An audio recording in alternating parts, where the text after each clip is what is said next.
আসসালামু আলাইকুম, welcome to ইয়াসমিনস kitchen. তৈরি করছি ডাবের পুডিং। এটা থাইল্যান্ডের একটি জনপ্রিয় ডেজার্ট, তবে আমাদের দেশেও এটা খুব জনপ্রিয় হয়ে উঠেছে। বানানো খুবই সহজ এবং উপকরণ লাগে খুবই কম।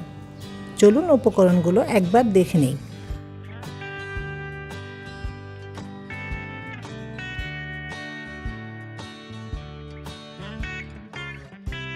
ডাবের পুডিং তৈরি করতে অবশ্যই ডাব লাগবে। আমি এখানে 2টা ডাব নিয়েছি। ডাব দুটো এমন হতে হবে যাতে ভিতরে শ্বাস হয়। এখন ডাব ছিদ্র করে নিচ্ছি। ডাবের পানি অবশ্যই ছেঁকে নিতে হবে।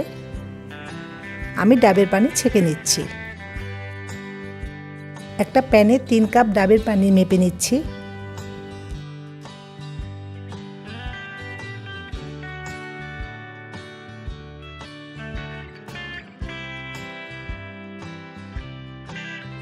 এতে দিয়ে দিচ্ছি 3 চা চামচ আগার আগার পাউডার।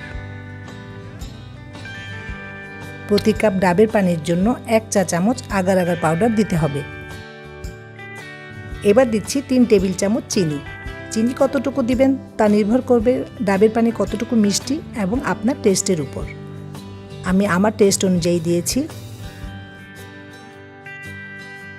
সব কিছু ভালোভাবে মিশিয়ে নিচ্ছি। এবার নারিকেলের শাঁসগুলো কেটে নিচ্ছি। কিছু লম্বা লম্বা করে তো কাটবই, তবে কুকি কাটার দিয়ে 2-1টা ডিজাইন করে কেটে নিচ্ছি।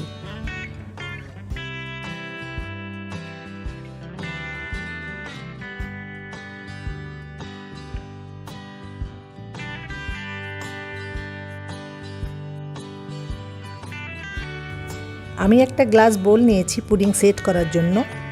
এর মধ্যে ডাবের শাঁসগুলো নিয়ে নিলাম।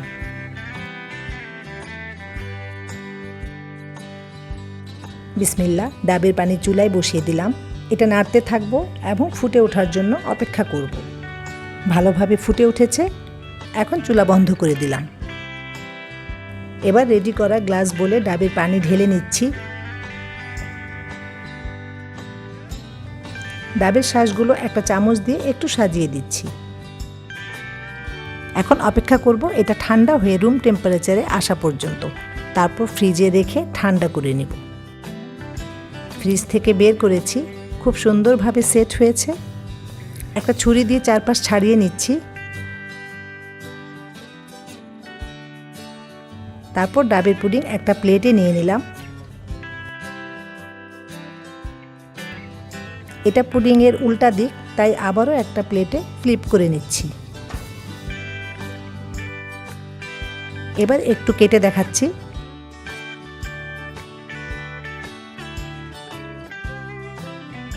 তৈরি হয়ে গেল ঠান্ডা ঠান্ডা মজাদার ডাবের পুডিং।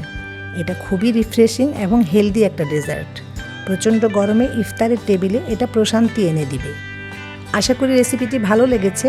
ভালো লেগে থাকলে আমার চ্যানেলটি সাবস্ক্রাইব করবেন এবং বেল আইকনটি প্রেস করে দিবেন। এতে আমার নতুন ভিডিও নোটিফিকেশন আপনারা সাথে সাথে পেয়ে যাবেন। আপনাদের জন্য রইল রমজানের অনেক অনেক শুভকামনা।